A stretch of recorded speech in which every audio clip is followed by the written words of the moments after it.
In this unexpected and surprising episode of Paranormal Pop, we are taking a different road down discussion lane, and my guests are Omara Noir, visual artist. You can find her at Instagram at omara.noir, Lisette Xavier as well on Instagram, and Michael 8 from Septembryo at Septembryo spelled with a Y. I have a few guests today, and we're going to be talking about the Michael Jackson child molestation issue, and it may seem like an odd thing to discuss as part of this channel, but that's why we started this channel, so we can talk about other things not necessarily directly related to the paranormal. And art is an important part of my life, and my wife who's with me, Omara, here is a visual artist, and our special guests are Lisette Xavier and Michael 8, and they're both musicians. Michael 8 has been the standard bumper music for Paranormal Now for months now, and we're grateful for that. And Lisette has a new single out called Hot Mess. So we're going to discuss this idea of, can you continue to listen to an artist's music after they've done something horrific, terrible, criminal? It's not as simple as it seems, and I think you'll really appreciate Lisette's take on this. I have my own opinion, of course, Michael and Omara as well. So here, I'm just going to play some sampling of their music, and then we'll get right into that conversation. I've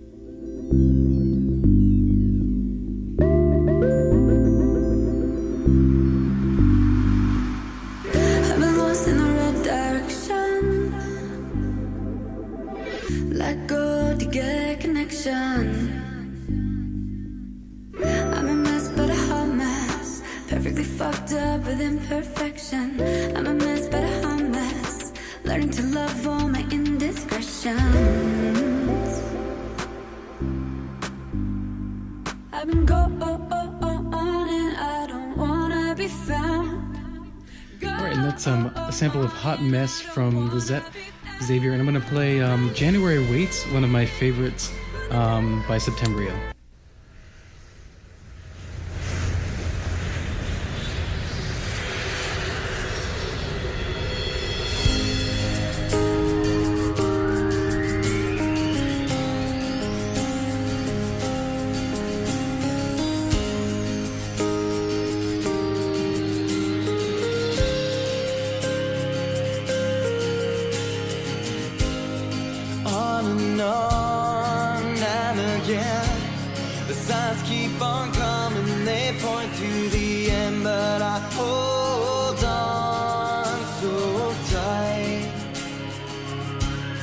All right, and so this recording is actually going to be added to the end of our next Paranormal Now episode.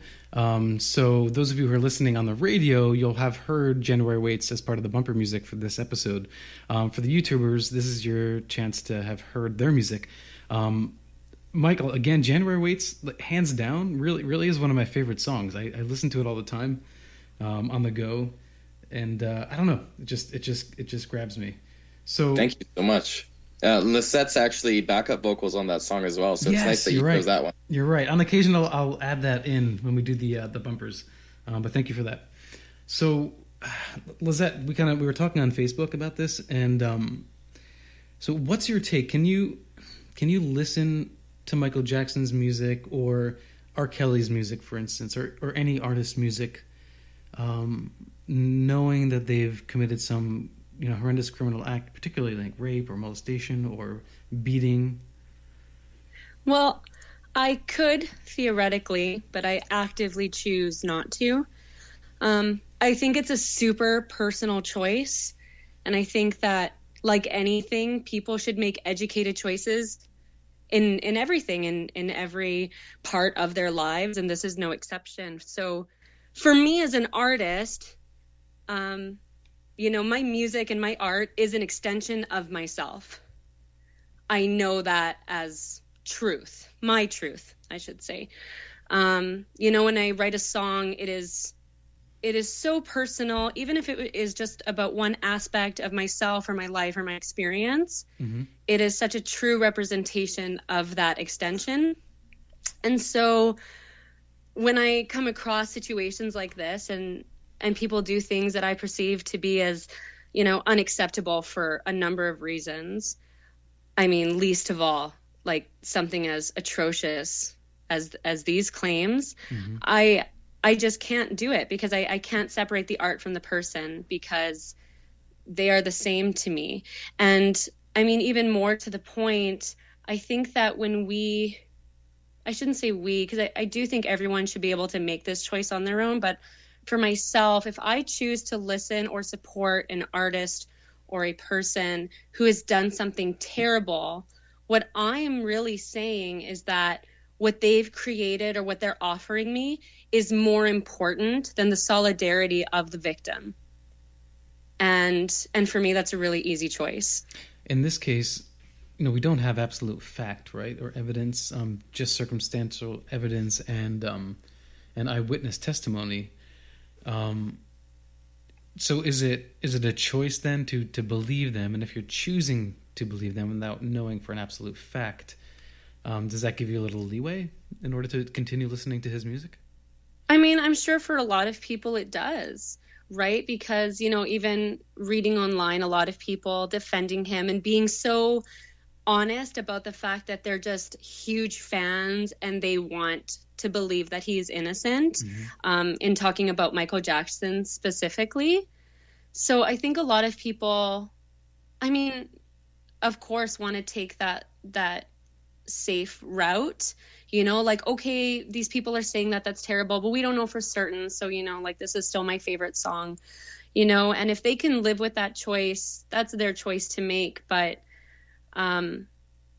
it is always a choice, isn't it? Right? Like, can I believe these victims and can I support them and honor their bravery or whatever you want to call it of coming forward, right, while simultaneously supporting the perpetrator who caused them this trauma? Right. Well, I guess, are you able to separate those two things?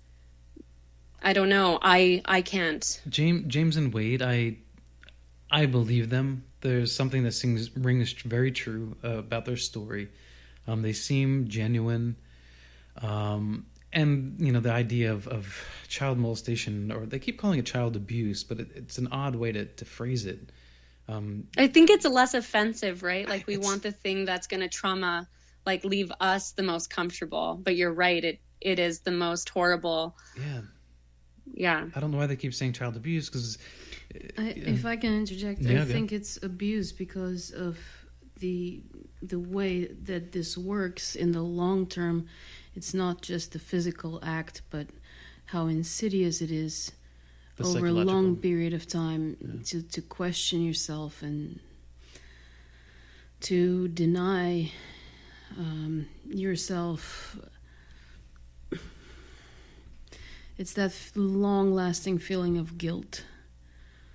I think it's both. Mm-hmm. Yeah. Yeah, it's a blanket term that covers physical acts, verbal abuse, manipulation, psychological trauma. Right. It covers all of it. Yeah, I guess I just feel like we should call it what it is too, and it's molestation, it's pedophilia. And to me, I think that it's harder for people to say those things and hear them. It is. It's easier to say abuse, because abuse could be so many things. And I think that if people understand, just like what Omara said, pedophilia and molestation has those same long-term abuse effects, psychological abuse effects, than physical, purely physical, beating, hitting abuse. So maybe there has to be another way to have this discussion. But how do you guys feel about Canadian stations pulling Michael Jackson's music off and not playing it? I think that's a fair thing to do right now, especially right now.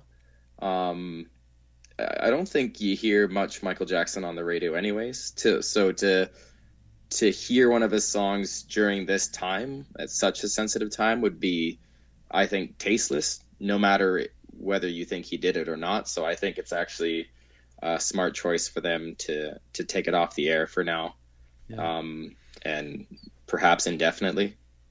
Wow. Yeah, I agree. Definitely. Wow. I mean, these allegations keep coming forward. Like, to be clear, I'm not 100% on whether he's innocent or guilty right now, because, I mean, like you said, there's no smoking gun. It's circumstantial evidence, like eyewitness testimony, which, doesn't exactly prove anything. But as I said to Lisette earlier today when discussing it,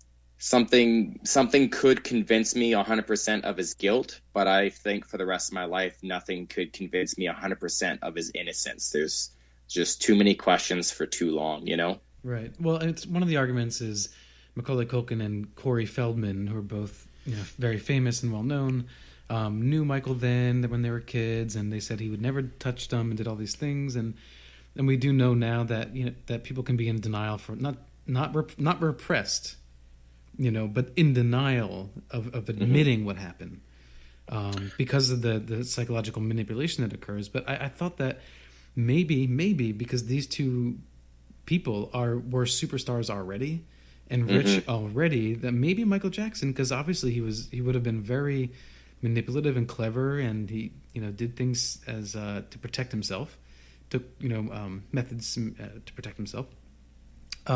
Maybe he steered clear of already famous kids. Maybe he just hung out with them and that was it, for fear of the repercussions. Because he thought these people feel more empowered, they have more money.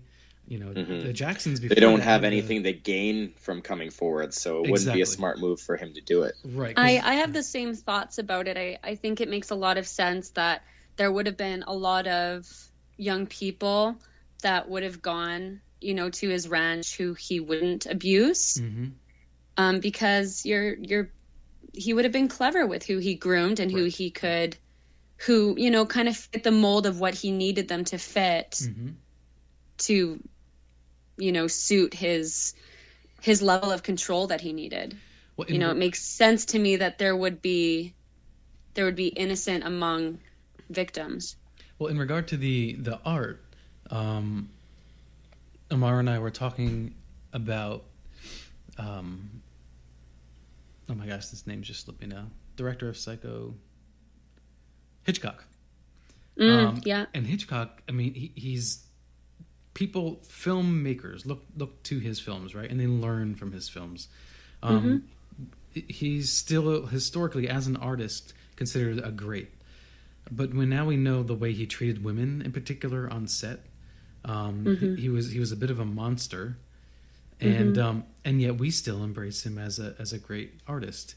How many say the same thing about Steve Jobs? Steve Jobs. I mean, yeah. he was verbally abusive, right? No, not just verbally. I mean to the trauma he caused his ex-wife, and denying that was his child, Lisa, and oh yeah, that was horrific. Yeah, he denied his own child for a long time. And it's back then, before the genetic testing, and it could be just the woman's fault, right? She slept with somebody else, and that's wholly misogynistic. And then other past masters of art, we have sort of glorified the tortured artist. Well, a lot of those tortured artists, were not good people, and yet they get their space up in a museum, and they're glorified and revered. So, if it's okay to do that with these people from the past, can we not separate the art of Michael like we do with these other people? Right. It's also a question of what's common knowledge or not. A lot of these people are kind of protected by a lot of these things not a lot of people know about them. You've just named some names that I wasn't personally aware of their history and stuff. So there's that too. I think everybody having these conversations right now is a very good thing. Because one thing I didn't think about before until you mentioned it just now is the different types of crime.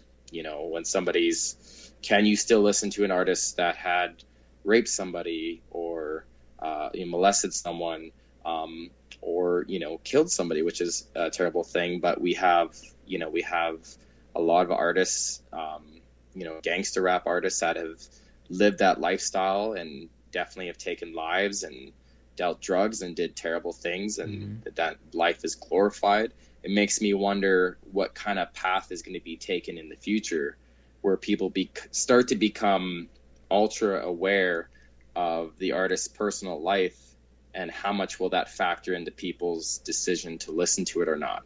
Yeah, I think also to some point it factors in, Michael Jackson, going back to him and him being such a large figure in culture, not just music culture, but just culture, with the way we grew up with his music. Mm-hmm. I mean, I've been thinking, for me personally, it would be difficult to stop listening to his music, and and I find it really, a lot of the songs I find particularly just so beautiful, and I struggle with that. I do, and I think about the fact that he's passed, and this new documentary coming out now, and I wonder, does his music belong just to him anymore? Right. That's a whole separate conversation that definitely bleeds into this one, because you hear about that all the time. At what point is the artist's artwork theirs, or is the minute that they put it out, does it belong to everybody else now? And I've seen it, mentioned about Star Wars and George Lucas and many other things. So that's a factor as well. Can we look at things like the Thriller video and the phenomenon that was, and its impact on our culture, and take that, separate it from him, and do something else with it, something fresh? Or again, that's a personal choice. There's no easy answer to that. Well, we know for a fact that James Brown beat his wives, and they're still playing that music on the radio. Right. We're in a new time too. This culturally, as far as yes, the mass audience goes, this is a new conversation. Yeah, I was going to say that. Like, I think historically there's no argument that we've lived in a time where, if you have the power and you are an abuser, you're going to get the benefit of everything. And, there's always been hush money and things brushed under the carpet. Mm-hmm. And, almost dangerous for victims to come forward. You are going to lose possibly your livelihood, definitely a lot of respect. Yeah. If you speak out against anyone who is revered. And that's the way it has been for a very, very, very long time. Mm-hmm. And I think that's, partially speaking to what you were saying before, why so many of these different types of abusers have gone on to lead very successful lives. Because that was the cultural climate that we had accepted. Right. But it's changed. I mean, you can't argue that it's changed. The Me Too movement was a huge, arguably the reason that it's changed so dramatically, right?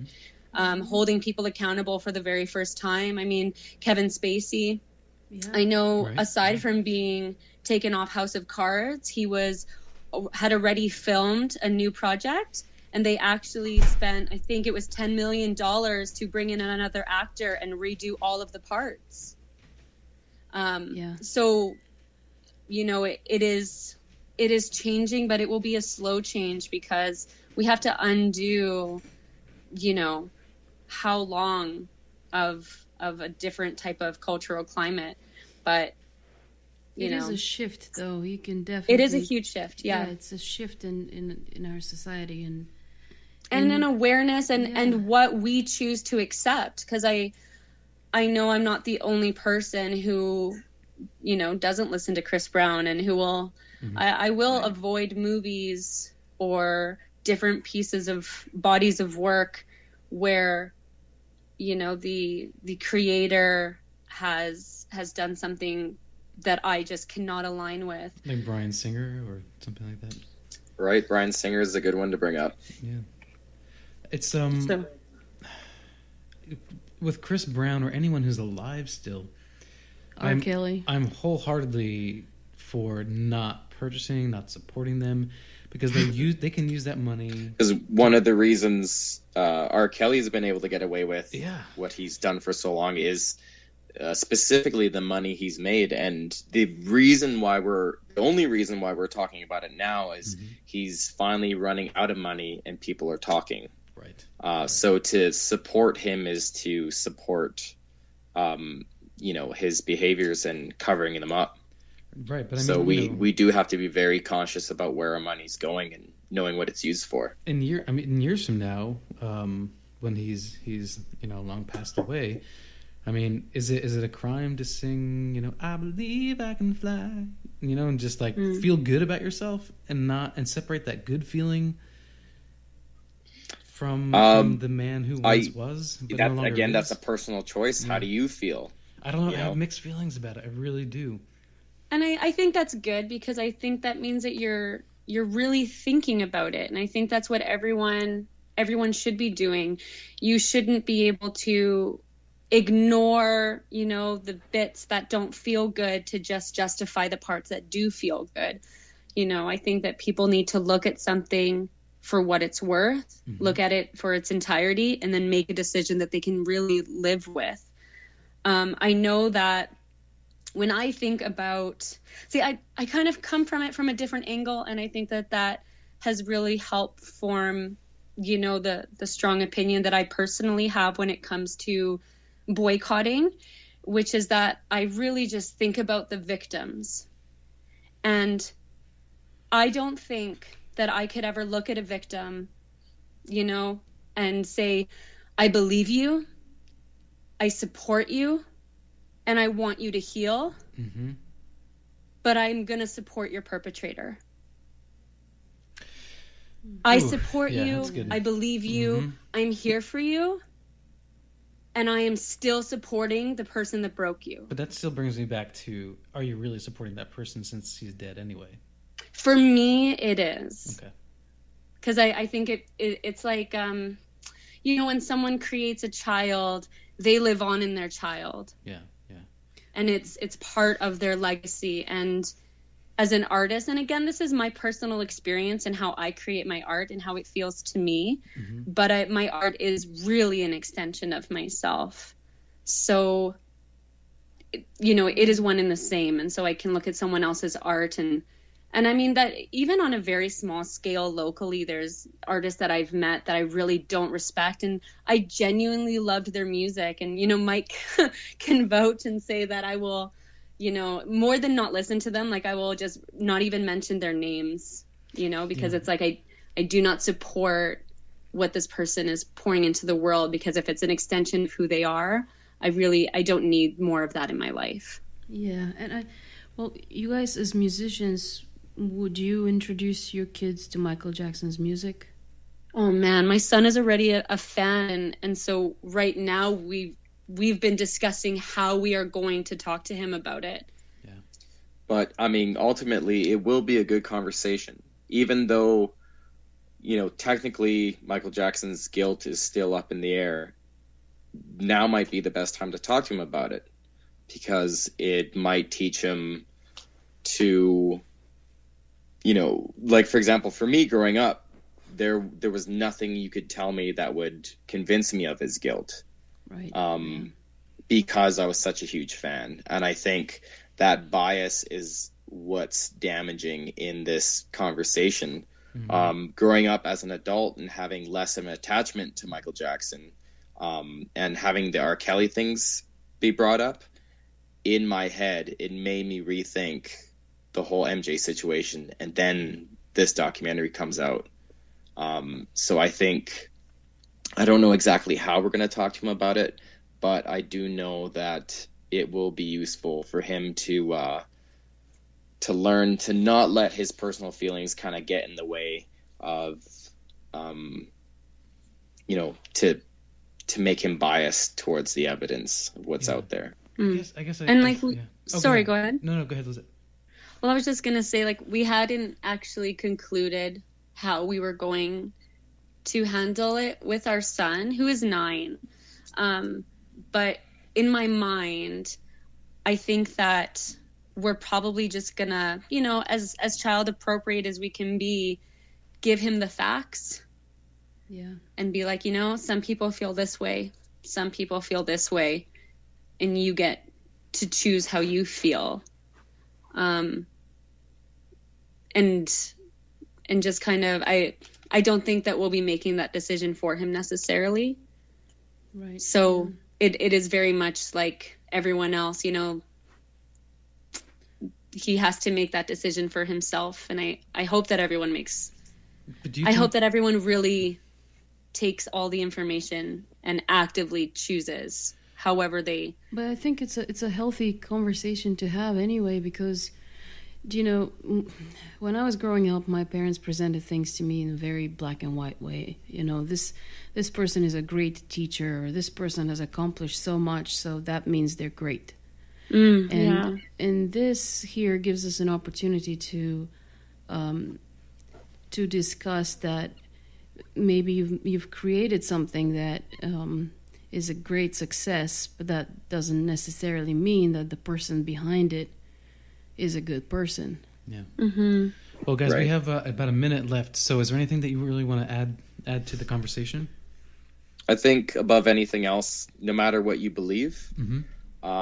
I think the main problem lies in how we're treating the victims. Right.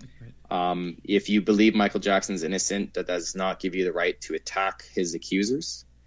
Because I think that just creates a culture where victims do not feel safe in coming forward, and I think that should be the priority above everything else. That no matter what you believe, you know, don't attack others, and let's have a safe environment for people to come forward that these things can be dealt with faster and more efficiently. Yeah, I totally agree with you. I think there's a hypocrisy, especially in the era of the Me Too movement, to say on the one hand, I believe women, I give them the benefit of the doubt when they come out and say something, or men. But in this case with Michael Jackson, somehow I just don't accept it. It's horrific, I think. Yeah, I agree with everything Michael said. Cool. All right. That's it. So, Lisette, where do people find out more about your music other than, iTunes and so forth? LisetteXavier.com and Lisette Xavier on all the social media platforms. All right. Cool. Well, thanks so much for coming on, guys. I really appreciate your point of view and opinion on this. Yeah, thank you so much. Thank you, Ellen. All right. Have a good night. Yeah, you too. Bye-bye. Cool. Good night, guys. Thanks. And, of course, check out at Omara.Noir for the brilliant visual artist, the love of my life as well. This is Alan B. Smith for Paranormal Now and Paranormal Pop on YouTube. Please, if you like this video, subscribe and like down below, as well as comment. This is a growing channel, so yeah, we will morph, we will change, and your feedback is an important aspect of that. So let's have fun, let's have a conversation. So thanks again, and in the meantime, be well and live in the mystery.